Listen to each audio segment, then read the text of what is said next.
La historia de las guerras de religiones en Europa, conocidas como las guerras de religión del siglo XVI y XVII, es un capítulo complejo y multifacético en la historia que dejó una marca indeleble en el continente europeo. Este periodo estuvo marcado por intensas luchas políticas y religiosas que afectaron a la sociedad en todos los niveles. Todo comenzó a inicios del siglo XVI con la Reforma Protestante, impulsada por Martín Lutero en 1517. Lutero, un monje agustino de Alemania, publicó las 95 tesis en las que criticaba prácticas de la Iglesia Católica, especialmente la venta de indulgencias. Este acto iniciaría un movimiento de reforma religiosa. La Reforma Protestante se propagó rápidamente por toda Europa occidental, impulsada por el desarrollo de la imprenta que permitió la rápida difusión de las ideas de reforma. El nuevo movimiento fue aceptado en diversas regiones, y lo que comenzó como una crítica a las prácticas eclesiásticas derivó rápidamente en una emergencia política y social. Las nuevas ideas encontraron apoyo entre los príncipes alemanes, deseosos de independizarse del control del emperador del Sacro Imperio Romano Germánico y el Papa, lo que llevó al inicio de las guerras de religión en Alemania, conocidas como la Guerra de los Campesinos, 1524 a 1525, y la Guerra de Esmalcalda, 1546 a 1547. Las tensiones entre protestantes y católicos continuaron escalando y también se expandieron a otras áreas de Europa. En Francia, estallaron un conjunto de conflictos denominados como las Guerras de Religión francesas, que tuvieron lugar entre 1562 y 1598. Dichas guerras involucraron a católicos y hugonotes, protestantes franceses. Las guerras de religión francesas fueron marcadas por episodios de violencia extrema, como la masacre de San Bartolomé en 1572, donde miles de protestantes fueron asesinados en París y otras ciudades. En Inglaterra, la Reforma Anglicana fue iniciada no desde una perspectiva teológica, sino como un movimiento político. El rey Enrique VIII, en 1534, rompió con Roma para establecer la Iglesia de Inglaterra, comenzando así un periodo de conflictos y persecución religiosa, renaciendo en diferentes fases a lo largo del tiempo, bajo los reinados de sus sucesores. A finales del siglo XVI e inicios del XVII, el epicentro de las guerras de religión se trasladó a Europa Central.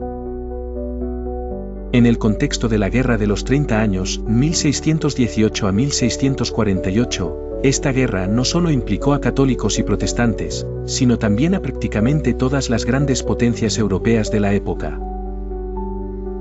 Lo que comenzó como un conflicto religioso en el bloque de los estados alemanes pronto se transformó en una lucha política por el balance de poder en Europa. La noche era oscura y fría en la región de Suabia. Un grupo de campesinos se reunía en torno al fuego, sus rostros iluminados por la llama danzante. Liderados por Hans Müller, hablaban en susurros cargados de esperanza y temor. Habían recibido noticias de que otros campesinos en diferentes regiones de Alemania se estaban levantando contra los señores feudales y la Iglesia, demandando justicia y mejores condiciones de vida. Desde finales de 1524, el descontento había estado creciendo. La Reforma Protestante, liderada por Martín Lutero, había comenzado a cuestionar la autoridad de la Iglesia, provocando una oleada de transformaciones espirituales y sociales. Los campesinos vieron en estas ideas una oportunidad para cambiar su destino. Hans Müller, calificado de rebelde desde su juventud, alzaba su voz en la oscuridad. Por mucho tiempo hemos agachado la cabeza, es hora de alzarla y reclamar lo que es nuestro por derecho, la tierra, el pan, nuestra dignidad. La guerra comenzó de manera precipitada. Los campesinos, organizados pero con escasos recursos, tomaron armas rudimentarias, herramientas agrícolas convertidas en instrumentos de batalla. Las primeras escaramuzas fueron exitosas. Mientras tanto, los príncipes y nobles estaban desconcertados por la rapidez con la que se extendía la rebelión. Muchos subestimaron al enemigo, considerándolo desorganizado y sin recursos. Sin embargo, la situación se volvió más seria de lo esperado. Las ciudades de Francounie, Turingia, y Alsacia comenzaron a experimentar disturbios, con grupos de campesinos ocupando castillos y monasterios, exigiendo justicia. Martín Lutero se encontraba en una encrucijada. Aunque compartía el descontento de los campesinos hacia la corrupción en la Iglesia, Lutero no apoyaba el uso de la violencia como medio de protesta. Escribió panfletos condenando las revueltas violentas, llamando a una solución pacífica. La respuesta de los nobles fue brutal. Convocaron a ejércitos bien equipados y decididos a aplastar la rebelión. En la primavera de 1525, la batalla alcanzó su clímax. Los campesinos fueron superados por la disciplina y el armamento de las tropas principescas.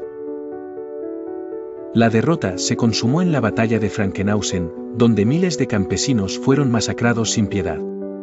La guerra dejó una profunda huella en el corazón de Alemania. La brutalidad con que fue sofocada resonó en la memoria de los sobrevivientes.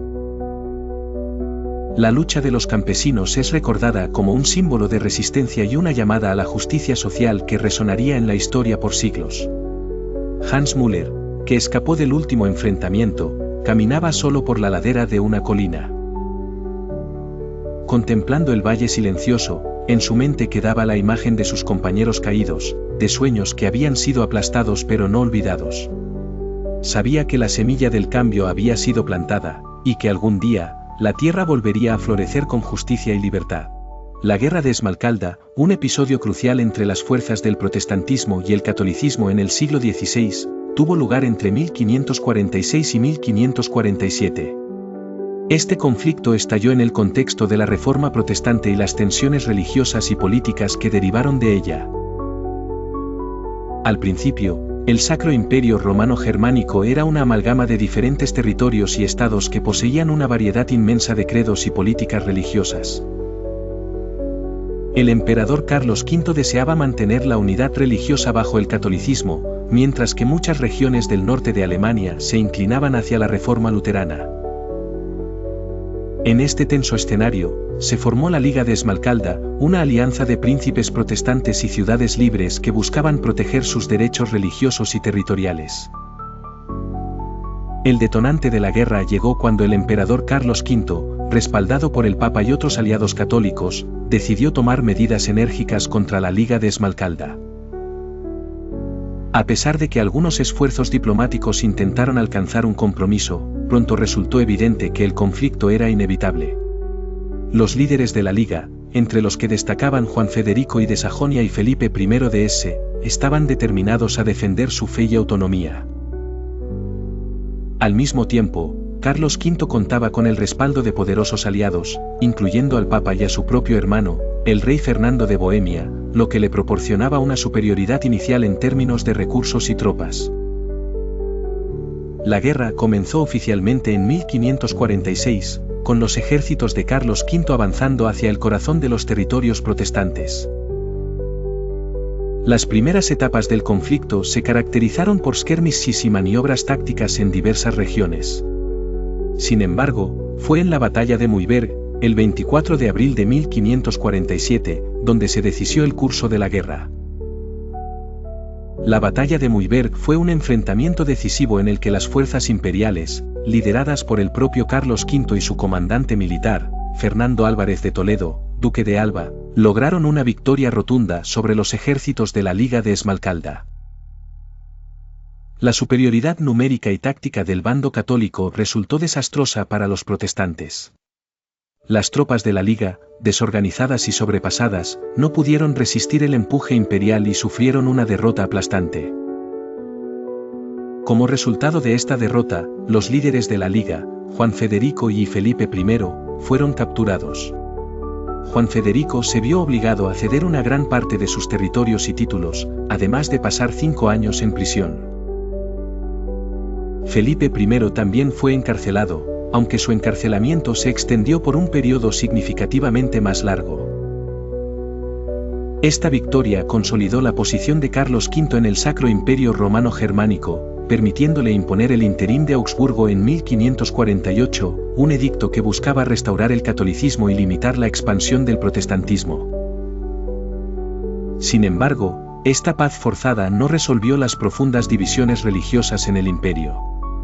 La guerra de Esmalcalda es recordada no solo por su impacto inmediato, que trajo una calma temporal al conflicto religioso en Alemania, sino también porque plantó las semillas para futuros conflictos religiosos y políticos, incluyendo la Guerra de los 30 años. Las guerras de religión francesas, que se desarrollaron entre 1562 y 1598, fueron un periodo tumultuoso en la historia de Francia, marcado por conflictos religiosos, políticos y sociales. Estas guerras fueron esencialmente un enfrentamiento entre católicos y protestantes comprendiendo a los hugonotes. La historia comienza en un ambiente de tensión social y desigualdad económica que fomenta las disputas religiosas. Los conflictos religiosos en Europa no son una novedad, el impacto de la Reforma protestante ha generado divisiones profundas que atraviesan fronteras y familias. Francia, en aquellos tiempos, es un caldero a punto de explotar. La chispa que da inicio a las guerras es la masacre de Bassy en 1562. Un grupo de protestantes hugonotes estaba practicando su religión en Bassy, aparentemente de forma pacífica. Sin embargo, tropas bajo el mando del duque de Guisa atacaron sin piedad, matando a más de 60 personas. Este evento cataliza la ira y el deseo de venganza, desatando el primer conflicto abierto. El conflicto se extiende rápidamente. En un país cuyo rey, Carlos IX, apenas tiene poder real siendo constantemente influenciado por su madre, Catalina de Medici. La reina madre intenta jugar con ambas facciones para mantener la paz, pero sus esfuerzos son inútiles ante la escalada de violencia. Margarita de Valois, hermana del rey, es casada con Enrique de Navarra, líder protestante, en un intento desesperado por crear un lazo pacífico entre las facciones rivales. Este matrimonio conduce al evento más trágico y famoso de las guerras, la masacre de San Bartolomé. En 1572, en las horas posteriores al matrimonio real, los católicos radicales, temiendo el incremento del poder protestante, llevan a cabo una serie de asesinatos masivos contra los hugonotes en París. Enrique de Navarra apenas escapa con vida. La masacre de San Bartolomé exacerba el conflicto, aunque la lucha ya no solamente se define por razones religiosas, sino también por motivos políticos. El reino se ve dividido en regiones religiosas y facciones políticas, cada quien luchando por control y poder. Algunos lugares son refugio para los protestantes, París sigue siendo un bastión católico. Entre la guerra surgen figuras influyentes como el duque de Guisa, quien se convierte en líder de la Liga Católica, y nobles como Enrique IV. Enrique IV, a pesar de sus propios sentimientos religiosos, decide proteger la estabilidad de Francia al convertirse al catolicismo en 1593, pronunciando la famosa frase, París bien vale una misa. La paz finalmente se logra con el Edicto de Nantes en 1598. El Edicto de Nantes, promulgado por Enrique IV, ahora rey de Francia, concede libertad religiosa a los protestantes y pone fin, oficialmente, a las guerras. Sin embargo, las cicatrices quedarán en la sociedad francesa por años. Las guerras de religión francesas no solo son un testamento al fervor religioso y ambiciones políticas de la época, sino también a la resistencia y tenacidad de un pueblo dividido. La reconciliación y sacrificio mostrados a lo largo de décadas de conflicto son testimonio de una Francia que emergió más fuerte, aunque profundamente transformada por el trauma de la guerra. La masacre de San Bartolomé, también conocida como la Matanza de San Bartolomé, es un oscuro episodio en la historia de Francia, ocurrido la noche del 24 de agosto de 1572. El contexto de este acontecimiento se inserta en las guerras de religión que asolaban al país, enfrentando a católicos y hugonotes, estos últimos protestantes de tradición calvinista. La tensión entre ambas facciones había alcanzado un punto álgido y los hechos que desencadenaron esta masacre estaban impregnados de un ambiente de traiciones, intereses políticos y discordia religiosa. En la víspera de estos sucesos, París estaba en una aparente calma festiva. La boda entre Margarita de Valois, hermana del rey Carlos IX, y Enrique de Navarra, un prominente líder hugonote, había sido concebida como un intento de reconciliación entre las dos facciones. Sin embargo, bajo la vista de todos, se gestaba un complot sangriento. Catalina de Médici, madre del rey, es frecuentemente señalada como una de las artífices de este complot.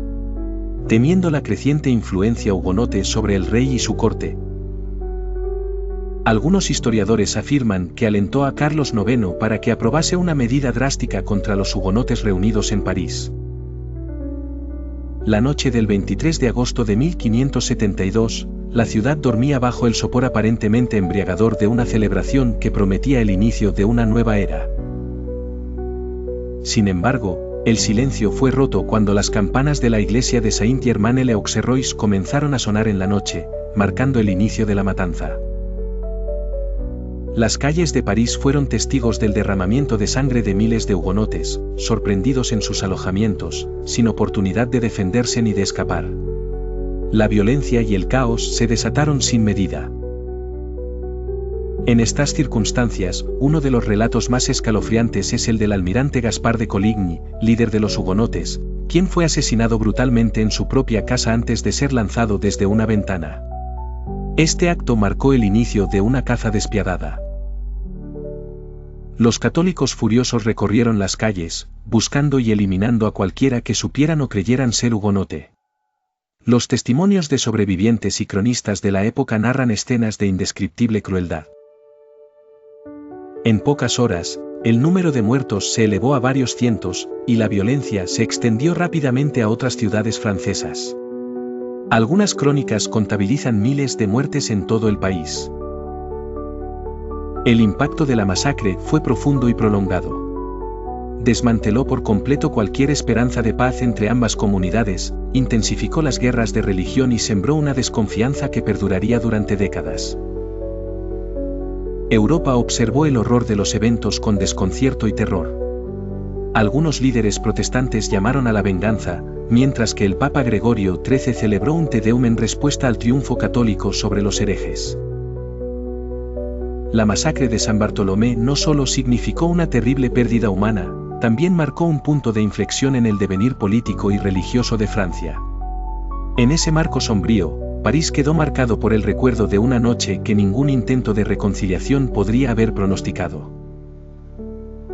El legado de estos eventos sigue siendo objeto de estudio y reflexión, un recordatorio constante de los peligros del fanatismo y la intolerancia religiosa que, aún siglos después, resuenan en la memoria colectiva de Francia y del mundo. En el siglo XVI, Francia estaba dividida por tensiones religiosas entre católicos y protestantes, conocidos como hugonotes. Los conflictos estallaron en guerras civiles, conocidas como las guerras de religión, y la nación estaba al borde del colapso. En el año 1598, el rey Enrique IV, decidido a traer la paz a su reino, promulgó el Edicto de Nantes. Enrique IV, aunque nacido protestante, había abrazado el catolicismo para ascender al trono, famoso por su frase, «París bien vale una misa». Sin embargo, comprendía la necesidad de tolerancia y coexistencia. El Edicto de Nantes fue más que una simple declaración, era un ambicioso intento de equilibrar los derechos entre católicos y protestantes.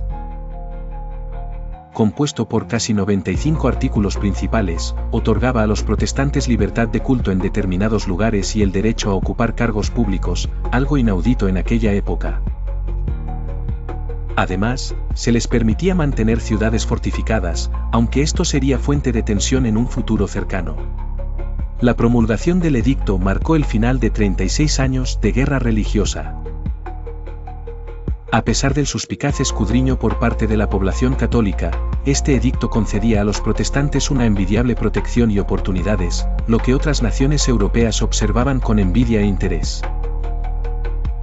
Un ejemplo de cómo el edicto transformó la vida cotidiana fue en la ciudad de La Rochelle, un bastión hugonote. La convivencia, aunque frágil, floreció allí y se convirtió en un símbolo duradero del éxito de la política de Enrique IV. El rey Enrique IV dedicó el resto de su tiempo a reforzar este calmado equilibrio. Su asesinato en 1610 fue un golpe, y con la subida al poder de su hijo, Luis XIII, las tensiones comenzaron a reavivarse.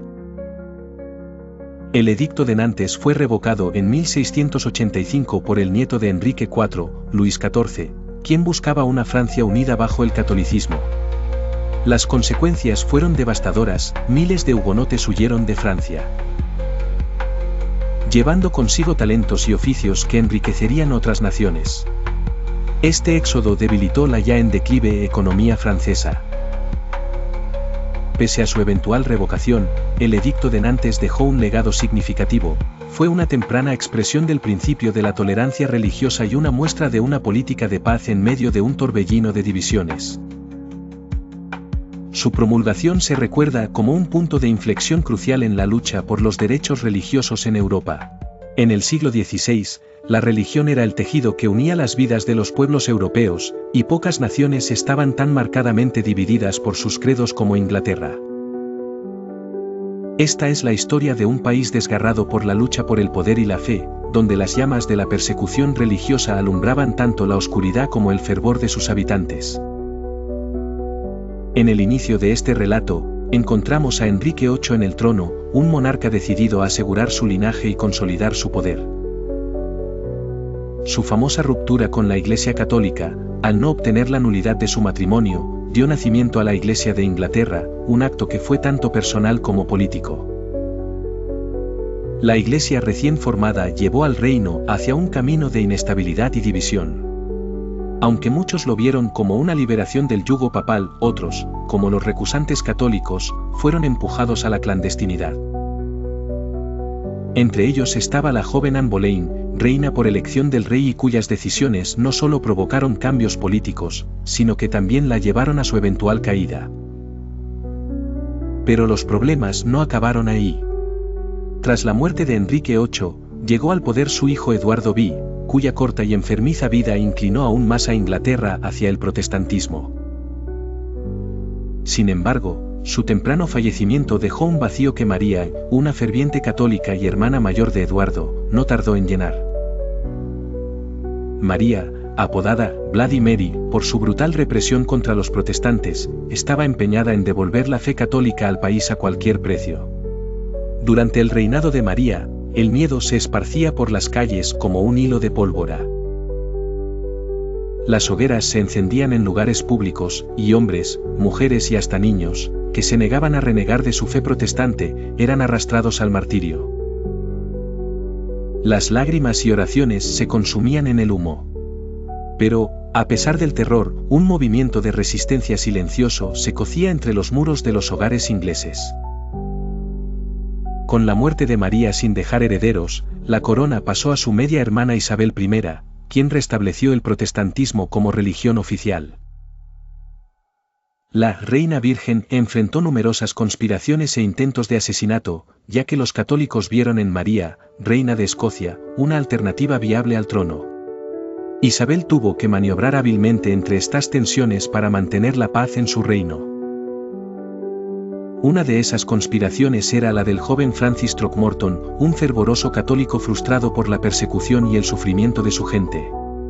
Conspiró para derrocar a Isabel y colocar a María Estuardo en el trono. Sin embargo, su traición fue descubierta y pagó con su vida, un destino compartido por muchos otros involucrados en tramas similares. El reinado de Isabel, aunque marcado por intrigas constantes, también vio florecer a Inglaterra.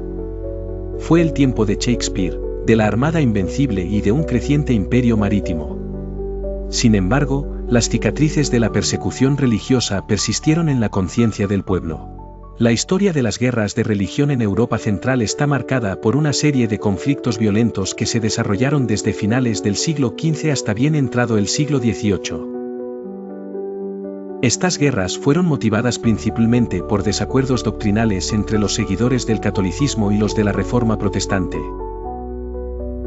La chispa que encendió estas tensiones fue la Reforma protestante iniciada por Martín Lutero en 1517, cuando clavó sus 95 tesis en la puerta de la iglesia del castillo de Wittenberg. En esencia, estas tesis denunciaban las prácticas corruptas de la Iglesia Católica, como la venta de indulgencias. Con el tiempo, esta simple protesta se transformó en un movimiento masivo que desafió la autoridad del Papa y estimuló el surgimiento de diversas ramas protestantes, como el luteranismo, el calvinismo y el anabaptismo, cada una con sus propias interpretaciones de la Biblia. El Sacro Imperio Romano Germánico fue uno de los principales escenarios de estos conflictos religiosos. Durante la Guerra de los 30 Años, 1618 a 1648, se vivió un periodo particularmente devastador. Este conflicto comenzó como una confrontación local en el Reino de Bohemia. Un evento significativo fue la defenestración de Praga en 1618, donde protestantes bohemios arrojaron por la ventana del castillo de Praga a los representantes del emperador Fernando II. Este acto de desafío abierto llevó a una revuelta generalizada que se propagó rápidamente. La guerra vio una serie de cambiantes alianzas, donde católicos y protestantes buscaban la ventaja al formar alianzas estratégicas con diferentes potencias europeas, como Francia y Suecia, independientemente de sus propias afiliaciones religiosas. A lo largo del conflicto, ciudades enteras fueron saqueadas, y la población civil soportó hambrunas, enfermedades y desplazamientos forzados.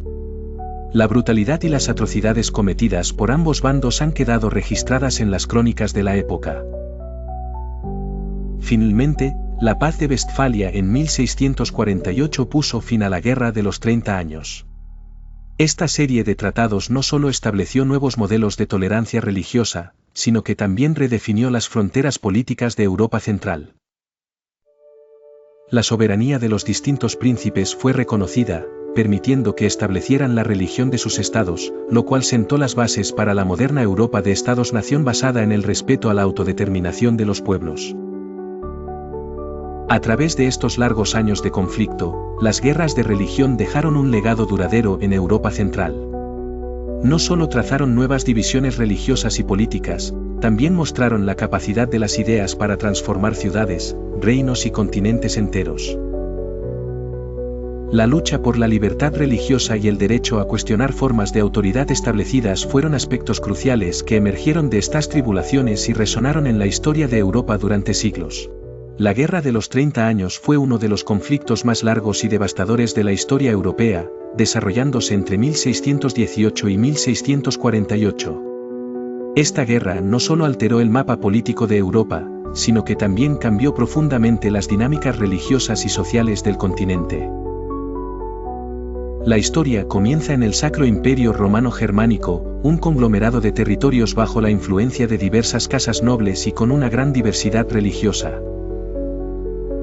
En una atmósfera tensionada por las diferencias entre católicos y protestantes, la chispa que encendió la guerra fue la defenestración de Praga en 1618.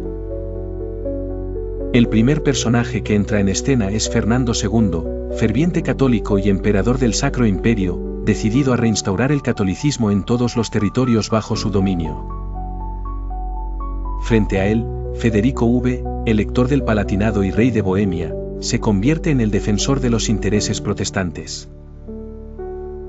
En la batalla de Montaña Blanca en 1620, el ejército católico, comandado por el conde de Tilly y bajo la supervisión de Fernando II, derrota decisivamente a las fuerzas de Federico V. Esto marca el inicio de una serie de victorias católicas consecutivas que consolidan el control del emperador sobre los territorios rebeldes. Sin embargo, la entrada de nuevos actores complica el panorama.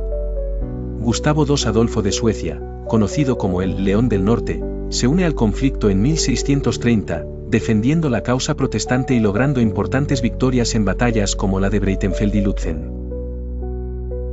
Otro personaje crucial es el cardenal Richelieu de Francia, quien, a pesar de ser católico, decide apoyar a los protestantes en un juego de estrategia para debilitar el poder de los Habsburgo. La intervención francesa en la guerra en 1635 transforma el conflicto en una contienda más política que religiosa. Las alianzas cambian constantemente durante el conflicto, y las batallas se libran en casi toda Europa, involucrando también a Dinamarca, España, y los Países Bajos. El impacto es devastador para la población civil, con hambrunas, destrucción de tierras y un número de muertos que algunos estudios estiman en 8 millones. Finalmente, después de años de desgaste, todos los bandos están exhaustos y acuerdan negociar la paz. Los tratados de paz de Westfalia, firmados en 1648, ponen fin a 30 años de guerra. Estos tratados establecen el principio de soberanía de los estados y marcan el fin de los conflictos religiosos de gran escala en Europa. La Guerra de los 30 años dejó cicatrices profundas en el tejido social y político de Europa. Los personajes que navegaron por este tiempo turbulento, desde emperadores y generales hasta influyentes cardenales, fueron testigos y actores de un suceso que transformó para siempre el continente. La complejidad del conflicto es un recordatorio de cómo las líneas religiosas, políticas y personales pueden enredarse en el curso de la historia humana.